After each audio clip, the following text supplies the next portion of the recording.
Hi guys! I'm Lizzie and welcome back to Mama Lizzie's Vlogs.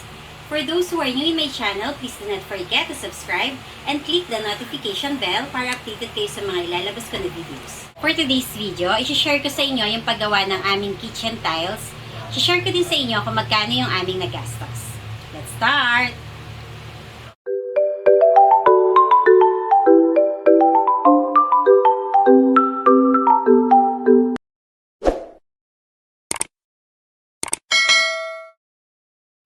by 60 cm ceramic wall tiles yung ginamit namin for our wall. 90 pesos each siya. Sa local hardware ko lang ito nabili. 60 by 60 porcelain tiles naman yung ginamit namin para sa aming kitchen countertop. Sa handyman ko ito nabili, 216 pesos each. L-shape ang aming kitchen. Yung mas longer na side is nasa 3.2 meters at yung shorter is nasa 2 meters.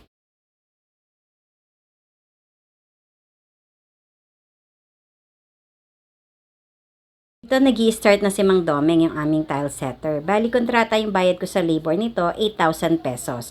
Meron lang siyang kasamang isang assistant. Bali dito sa wall ng aming kitchen, dalawang patong lang na 30 by 60 yung aking pinalagay.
Ay, makakayuko ko na yan.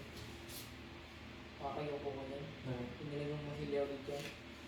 Ito ka pa machine yun. Muna ako dyan. Yung buko dyan. So, pipinisin mo yan. Ang hirap na yan pa. Oo nga, mahirap. Wala pa ako dyan.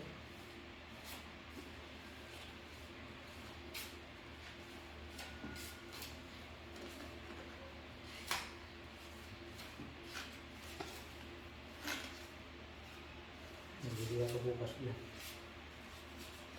Yung natapos ko dyan, pinagaya ko yung type.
Ito naman si JM, ito yung assistant ni Mandomeng. Bali habang gumagawa na ng tiles si Mandomeng, siya naman is nagmamasilya sa ilalim ng lababo.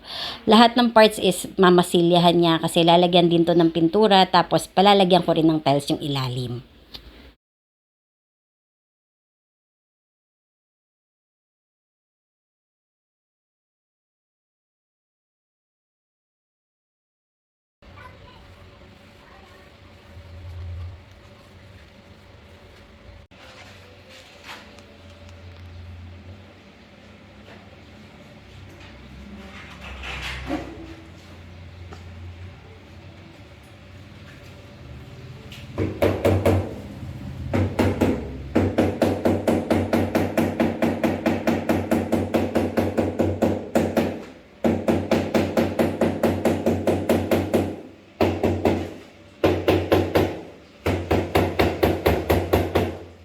After 5 days, ito na at natapos na sila sa paggawa ng aming kitchen.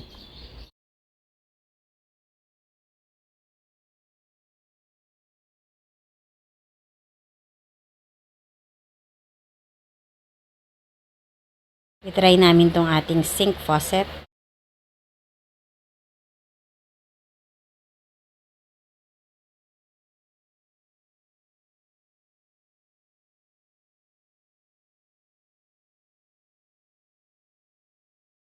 Dito naman sa kabilang side, yung mas malapit sa CR, is nagpagawa ako ng wash basin.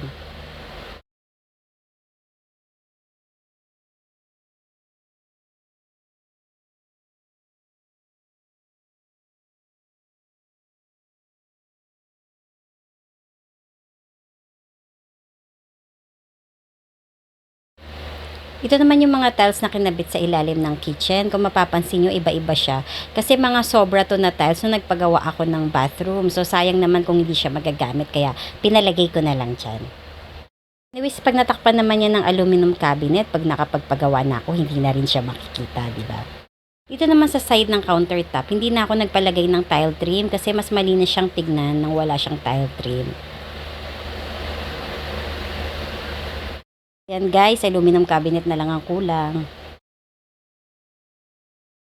Magkano nga ba ang aming nagastos sa pagpapagawa nitong aming kitchen? Bali sa materials, ang total ng aming nagastos is nasa 7,136 pesos. Kasama na dun yung sa countertop, sa undersink, at saka yung paint na ginamit dito sa ilalim ng cabinet. Para naman sa fixtures, ang total ng aming nagastos is 5,790 pesos. Bali all in all, yung materials is 7,136 plus fixtures na 5,790 plus labor na 8,000 pesos. Ang total ng aming lahat ng nagastos ay 20,926 pesos. So dito na nagtatapos yung video ko guys. Hope you like this video. Thank you for watching and see you on my next video. Bye!